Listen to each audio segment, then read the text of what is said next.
Hey, visionaries! You are now tuned in to the Starts with a Vision podcast, where everything you do in life starts with a vision. If your vision is clear or foggy, you are in the right place. It's time to go take what's yours, because there's a vision only you can see, and a dream only you can dream. And now, your host, Mr. Starts with a Vision. That is right. That is right. It is Isaiah Fowler, a.k.a. Mr. SWAV, and I want to say thank you so much for tuning in to today's episode. I know we scaled back, but we're doing it for a reason, so just bear with us, guys, and we got a lot of great content coming for you, a lot of great information, and we got so much good stuff, right?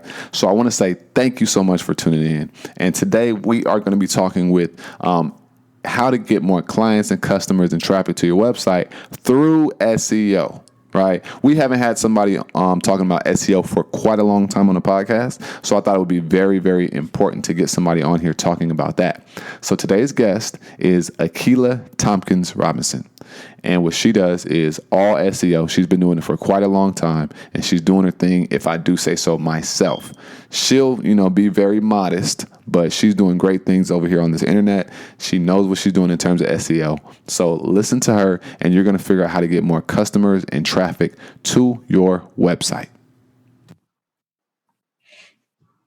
What's going on, everybody? It's Isaiah Fowler, a.k.a. Mr. SWAV, and we have somebody that I call the silent assassin on the line. We have Akilah Thompkins, and Akilah is very interesting, and I like her because of, how she moves online, and, she's not really boisterous and out there a lot, but she's doing some amazing things, and she runs a company called Online Boutique Source, and we're going to hear all about that today on this episode. So, Akilah, how are you doing today?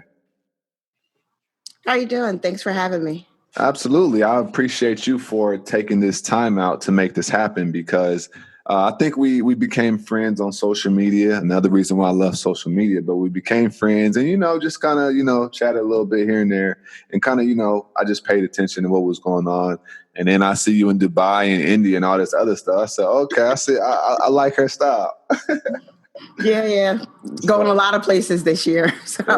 Right. Are you going to be traveling a lot next year as well?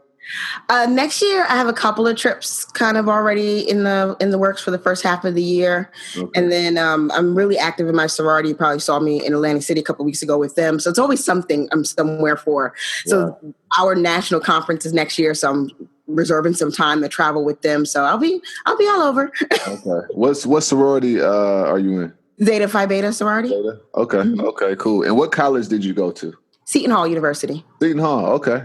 I'm very familiar with them. I used to watch them play on, basketball on ESPN and stuff like that. Was that back we were good or when we weren't good? Because I was there when we were good. Guys were. It was around like 2006-ish. So we actually I was there earlier than that, but we got better around that time. So okay, y'all that's a good run. That's a good time to watch us. Yeah, I think you guys were in the tournament a couple times, years back then. But that's very interesting. So just let everybody know really quickly, who are you, and what is Online Boutique Source about?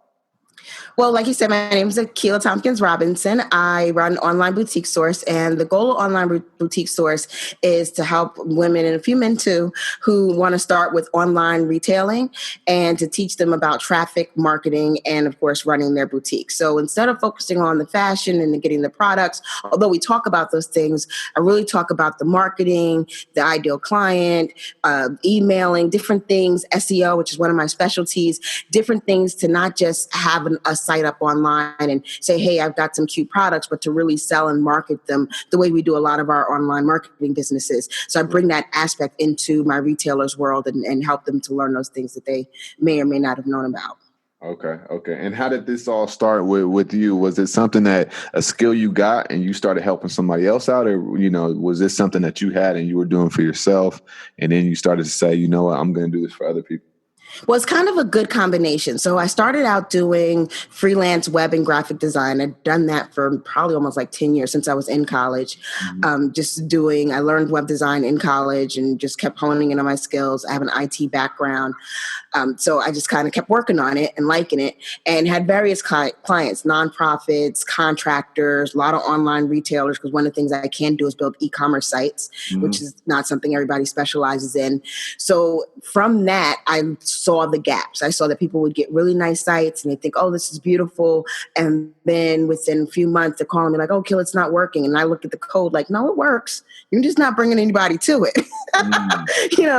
And then at the same time, I was growing my own business. I was learning marketing, and I was learning all the different things that were necessary to really have a business online. This is really even before Facebook was just really growing.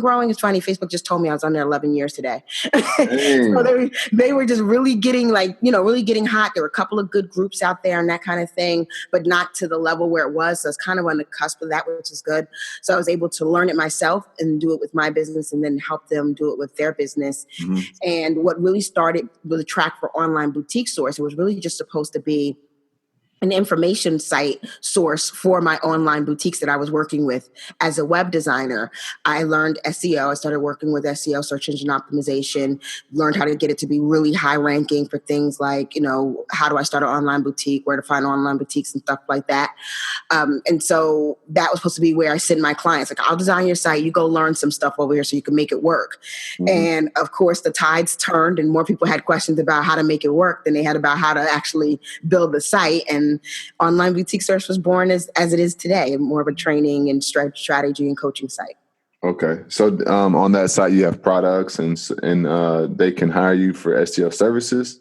They not on the site. So I mostly work one-on-one and client based for SEO services. We're rolling out some courses and different things. I'm actually got a case study going on right now that I'm sharing with everyone, just to kind of start to grow that side of the business. Right now on there, I have a membership site. So I have a membership site for online retailers, and it's called The Boutique You're Successful. I have a course to how to start an online boutique. So right now it's really more based on my online boutiquers, and we're rolling in the SEO stuff. Okay. Got you. So, from a perspective now, will your strategies and things like that work for somebody with just a regular website, or are you specifically focused on marketing and traffic for e-commerce, online retail? Well, honestly, they work for everyone. Marketing is marketing. And that's one thing people don't realize sometimes.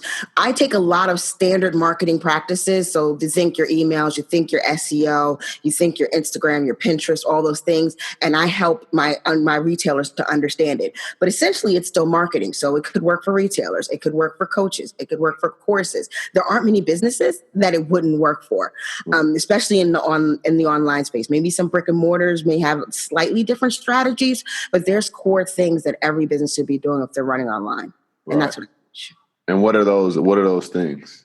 So like I just said, so email marketing for me is huge. A lot of my income comes just from email. SEO is huge too, because that's another large piece of my income, is just bringing in traffic. My site now, peak times of the year, gets about 15,000 hits a month. Lower times gets about 10,000 hits a month. Diversified from Google, Pinterest, Facebook, email. And that's really what you want to do. That's really the core of that's the traffic part of my what I teach my boutiquers, is just bringing in those people. Once you start bringing in people, you can start learning to convert them, which is what we use the email for. We use the content strategy. I'm really good and big into content marketing. So things like blogging, things like podcasting, things to get your voice and get your expertise out there in the world. And then from the conversions, now you want to amp it up with stuff like Facebook ads and running, certain campaigns on Instagram and even contest campaigns. Those, to me, a lot of people start there, but to me, that's the amplifier. Once you've got people coming to your site, you've got them converting a little bit, ads and different things like that should be like pouring gasoline on it and just, 10xing everything that you do. So I teach that, and I teach it actually in that system, in that order. Get the people, give them something, get them buying, and then pour gasoline on it and start, feeding a whole lot of folks in there. Got you. And how long have you been online? Because you kind of like you a vet in the game, Well, with online boutique stores, we were talking about this a little bit before. With online boutique stores since 2013, and it started. It kind of came from my doing web design and freelance. So I was doing that for years before, and then as people started asking more about the training part, needing more courses, things in my life changed. I had my toddler. Everybody, if you follow me online, you'll see my toddler all the time. All the time. Yes, I love him. But I had my toddler, I had my baby. So things in my life changed. And so online boutique stores grew more than the web and graphic design portion. Okay. And so, before the website and graphic design, like what was life like? Were you an entrepreneur? Were you fresh out of college at that time? Did you go get I was in college, actually. I started in college. I started to learn graphic design for my sorority. Everything goes back to the sorority, huh? Yeah. So to help them, kind of attribute everything to them. We needed flyers, we needed websites, we needed stuff like that. I studied IT. I was already in the graphics. I studied communications and marketing in college. So it all really started there and started kind of doing it just as a side thing. Like first it was like really side hustle. Then it was, okay, I'm going to freelance and do this a little bit. And then that's just how it grew. Right. Okay, I got you. So you've never, since college, you've never had a job?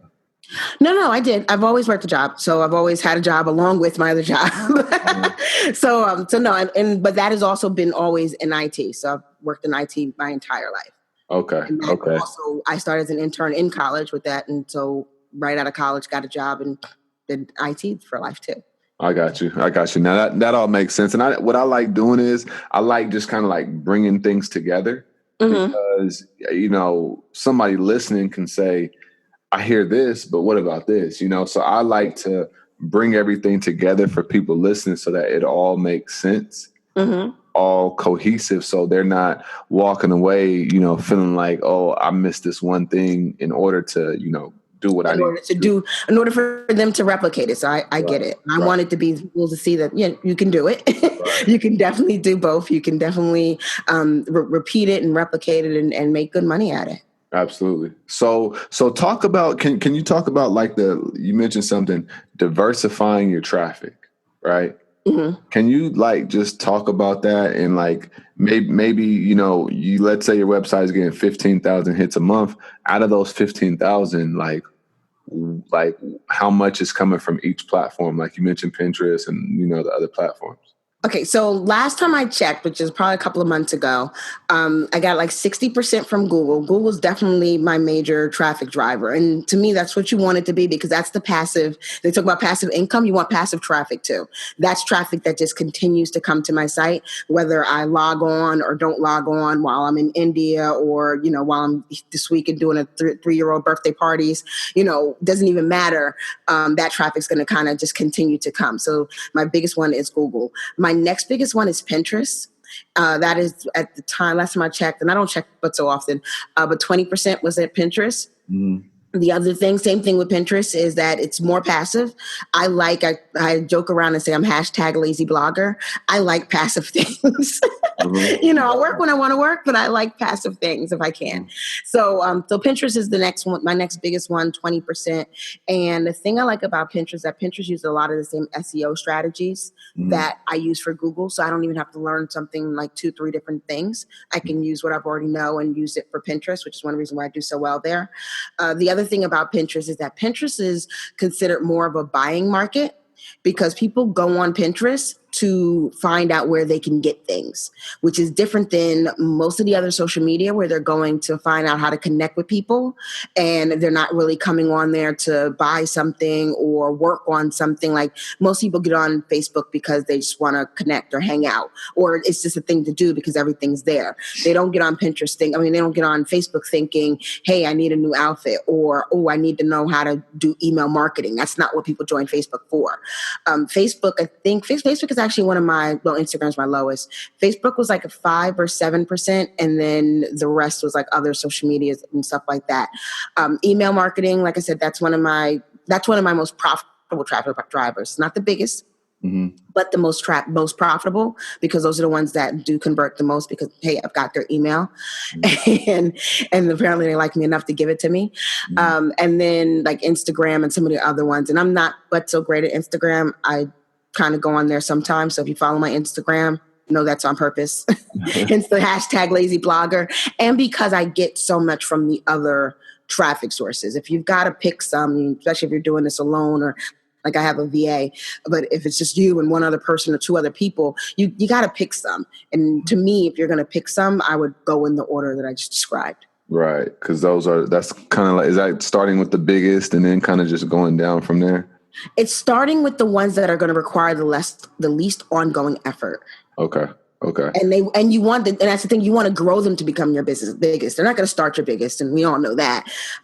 But that's the one, like, so once you get your SEO running, for the most part, you create some new content every once in a while. You maybe get some backlinks every once in a while, but you're up and running, you're going. So while that's up and running and going down its way, now you can focus on your next thing, which is Pinterest. Same thing. You do some good pins. When you create new content, you pin it. You might hang out on a few boards, and then that's up and running and down the street. And now you can go into the next thing. So if you do it in that order, you've got all these things kind of running for you while you're doing other things. So then Facebook, which requires a lot of engagement, I can spend a lot of my time engaging on Facebook because I've got these other things running and these other things going. And they convert at different rates too. So Google's more bringing people into I call it the matrix of your business. So Google's more bringing people into the matrix of your business, and Pinterest is going to kind of convert them a little bit. People who are coming from Facebook, especially if they're coming from your lives or your groups and all that type of stuff, they're probably going to convert a little bit faster, but it might help if they've already seen you here on Google. So it's all these different things you have to look at. How fast, how many people are coming in, how fast can they come in, and then how fast they can convert. And you measure that out to where you're going to spend your time. I got you. So whichever one is converting the fastest, you spend more time on that? You spend more time on that as long as the others are still bringing in. Okay. And so you mentioned, so let's, because I want to illustrate this for people. What does a website, and I know it depends, right? I know it depends. I promise you, depending on services and pricing and stuff. But like what does a 10 to 15,000 hit a month website, like what kind of type of income could that bring in? Or conversion rates for that amount of people coming. So your standard conversion rate, and this is at least for retail, because I know retail really well, is 1% to 2%, which doesn't sound like a lot, but it really is. And especially if you're able to have that coming in regularly, the 1% to 2%. For coaches and courses and stuff like that, like I think I'm at 7% right now on overall conversion rate. So they're a little bit higher with the 5 to 10% conversion rate, but you don't get the repetitive customers. So that's another thing. You get people come in for a course, and it's not like they're coming shopping once a week or even shopping once a month. They're buying a course, and then they may not buy but so many other things later on down the line. So when I'm looking at conversion rates, if it's retail, I'm looking at 1% to 2% at least. And then when I'm looking at coaches and courses, I'm looking at least a good 5 to 7% for a coaching site. That's what I would consider like, okay, you're doing all right. You're not failing at this. Then from that, you want to now look at what strategies you're going to need to do in order to bring in more people and raise up those conversions. I'm all about bringing in more people. Like I would rather have more people than raise the conversions, because more people, conversion raising isn't that hard as it is to get in new traffic, in my opinion. Right. And like how long would it take for someone to, let's say they started, let's just say they start working with you today, right? Mm-hmm. When would they see some type of results in terms of, like freaking their website is getting 100 hits a day, and now, it's getting, let's just say 1,000 hits a day, or, or 200 or whatever it is, right? Like when would they be able to see that? So a lot of that, now that is a big depends, because it really depends on what keywords you're going after. Mm-hmm. What I do, my kind of benchmark is looking at the rankings. So if you're number 100 today for some things, you should be, number 10 or 7 or something. You want to be on the first page for something, within a certain amount of time. I start with 30-day benchmark. So once I start working with someone, the things we start making changes on, if you don't see movement in your rankings in 30 days, then we need to pivot. Maybe we're not looking at the right keywords. Maybe you're not giving out the right content. Maybe there's some errors on your site, but we need to pivot what we're doing if you don't start seeing some movement up those rankings, at least within 30 days. You also should get additional rankings. A lot of people don't realize that when we're talking about getting number one and looking at search engines, there are a billion different keywords you can be number one for. Every one of them has their own race. I do a lot of racing analogies, just so you know, racing in malls, but every one of them is their own race, their own, running their own race. So if you Google online boutique source, that's one search. And if you Google Akilah Thompkins-Robinson, that's a different search. Right. If you Google Akilah Thompkins without the Robinson, that's another search. So each one of those, you've got an opportunity to be number one for. Right. So when you're looking at rankings, we don't just look at, okay, how fast am I getting to the top for this one? I'm also looking at how many other races is your site entering. So how many other keywords are you now coming up for? And you can see all this in Google Search Console. I recommend everyone download Google Search Console now. If nothing else from this whole episode, download Google Search Console, because you can see what are you ranking for. You can see how fast it's growing. The other thing you can see is how much traffic does that potential thing is it going to bring to your site? Because the other thing that people really get kind of mixed up with SEO is that they're excited to rank for their names. And that's not really where the excitement is. Because if someone's looking for what I do and they don't know who I am yet, then they don't know my name to search for. So it's cool to come up for Akilah Thompkins-Robinson or cool to come up for Online Boutique Source, but that's not my goal in life. My goal in life is to come up for, number one online retail strategist or best SEO person in New Jersey. Those are things that I want to come up for, because if somebody's just searching for it and just looking for it, that's what they're going to put in. They're not going to put in my name. Once they know me, then they'll put in my name. And then for that, you want other stuff to come up, like podcast episodes. Say, hey, now that I found her, she's dope. So you want to really work your whole profile, I call it your online profile, in different ways, so that when people are searching, one thing they're coming up for your business, the other thing they're coming up for how dope your business is. I like that. So what, if someone is trying to DIY their SEO, like what kind of tips or, what would you tell them on how to go about things? The first thing I would tell them is that SEO is speaking your target person's language. Mm-hmm. So that's really, like I said, that's all it is, but that's mostly what it is. A lot of the thing that people miss the most is just having the right words on their site. If people are calling, again, for what I do, if people are looking for retail coaches and I'm calling it a retail consultant, then they're never going to find me, because I'm not even there for the right things. So that's the first thing, is you got to know what your people are looking for. And then you got to make sure that you're saying what your people are looking for on your site. The other thing is, stop being so lazy around creating content. And I told you I'm the hashtag lazy blogger, but you've got to create content and strategic content. So content on Facebook, a lot of people spend a lot of time creating content on social media. Copy some of that stuff out and put it on your website, because that's all that Google sees. Google does not index Facebook, so they have no idea what you're putting on Facebook. So dope. Google doesn't look at Instagram, so they have no idea the amazing pictures and videos and lives. Take some of that stuff and put it on your site, because that's the type of things that Google, or any search engine, we always talk about Google because they're the biggest, but any search engine is going to look for. That's what they're going to see. So stop saying, oh, I don't need to blog, or I don't want to blog. I mean, it's work, yeah, but you're already writing stuff anyway. Just put it on over here and get some real benefits from that. Copy and paste that. So take from your social media and just continue to go from there. Yeah, especially for those folks who are doing those long, prolific Facebook posts. Yes. Yeah. I'm like, gosh, I got a lot of time. But you know what? And I even catch myself. So one of the ways that I catch myself, I'm horrible at the long, prolific post. So you probably won't see too many of those from me. But I am really good at answering questions. So I'll go into groups and I'll answer a question, and usually it's really detailed. And by the time I'm done, I've written now 3 paragraphs on my phone. Take those 3 paragraphs and make it into a blog post. Make the title whatever the question was. You don't have to identify people and names, but say, if somebody was asking for like your question, what's the best way to get started with SEO? And I typed out a full 3-paragraph thing. I can copy that whole thing and put it on my site, and that's now a blog post. No, it's not like the perfect blog post, but it's definitely better than the no blog post that you got out there. So all those good posts that you are making on social media here, there, and everywhere, take them and copy them onto your site. That would be my biggest. Got you. That makes perfect sense. I like that idea. I think I'm going to do something like that as well. I know you do some of those long prolific posts. I've seen them. They're good. I like them. When I sit down to write them, I'm like, Yeah, it take me about a good 5 to 10 minutes.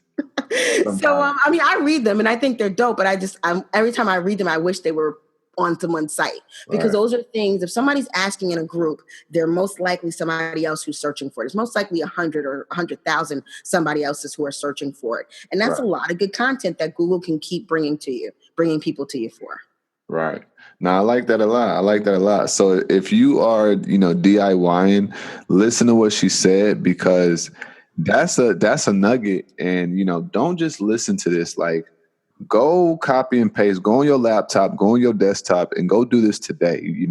It's not hard to create a new, type of upload on your WordPress website and just, start copying and pasting. So you can start backdating them and stuff like that. So backdate one, let's just say I went back, 3 months of my content on Facebook, and then I just started, copy and pasting it. And let's say I did a date today at this recording, is October 30th. Let's just say that I backdated something for August 1st. That still counts as SEO. Am I correct? Mm-hmm. Everything you put out there. Now, Google will count the date that they find it, but that's okay. It doesn't even matter. The fact that it's out there, once Google finds it, it's found. So now it'll start using it and start attributing that information to your site. So it doesn't matter when you get it on there, but just get it on there, really. And like you said, you can just start going back to 3 months worth of your posts. One of the things that I do, because I'm on my phone a lot, I don't know, not always buy a computer to sit there and write a post. So what I'll do is when I write something and I say, oh crap, that was good, let me go copy and paste that and I drop it into Evernote. And so now I have an Evernote full of stuff that I can now later on go, when I'm looking to do a blog post, just go grab that and put it into there. And I can even put it as it is, or I can zhuzh it up and do a little bit more to it, but I've got content already there for me. Right. Absolutely. I like that a lot. So where can people find out about you, more about what you're doing, and more about how to get, more hits to the website? A whole bunch of places. The key place is Online Boutique Source. So if you want to find me, Online Boutique Source, I have a new SEO group. It is a pop-up group. So if you're listening to this like in 6 weeks, you'll probably be looking for it. It's called SEOgoodiemob. And I am there actually talking about SEO and showing off these 3 case studies that I'm doing live so people can see the traffic and the movement that your site can actually make in 30 days. So that is my goal with the SEO Goodie Mob. And I'm dropping in there, giving some lessons, answering some questions, and doing some really good stuff. And aside from that, so this is after the 6 weeks of the SEO Goodie Mob, then Online Boutique Source, either on my site, on Facebook, I'm there and I'm everywhere. Okay, I got you. Yeah, you everywhere, but you so low key. It's like you know them emoji eyes, them eyes. That's you right there. Yeah. Well, look for my picture. I've got red hair. I always tell people I've got red hair. You can't miss me. That's funny. Yeah, that's funny. But it's like every time I always see you in like a random group, I'll be like, "What? Like, how should you know this person?" But I have to remember that you a vet in this game. And because you're a vet in this game, you everywhere and you know everybody. I know a lot of folks. I don't feel so funny. I don't feel so vet. Like I said, I look at things like, it's all right. Right. But I do. I've seen a lot of people. I do know a lot of folks and, hang around a lot of places. Right. Absolutely. Well, I appreciate your time. And, do you have any more parting words for those out there listening? My biggest parting word would be to create content. Just what I just talked about. Like I said, if you guys get nothing else, get Google Search Console. That's important. and create some content, because that's really one of the biggest gaps I see when I look at sites when people come to me for help and I look on their site and there's nothing but products and services and stuff about them. And that's just not really what people are searching for and what people are going to find. If you want people to come to you, start them with content, start them with value, and then, sell them on your products and services. Got you. Well, you guys heard it here first. Start with content, and that's going to help everything else. And Akilah Thompkins, hit her up, find out more about her, Google her. I know we can find you on Google. Yes, you can definitely Google me. Look, and if you Google my name, you'll see how dope I am. And then they'll see what you do, but they already know what you do, so everything kind of goes back and forth. It's all meta. It's all meta. I got you. Well, I appreciate your time, and that's going to be the episode for today, guys. So make this happen. Don't just listen to this, act on this, and make it happen. So we'll be talking to you guys on the next episode.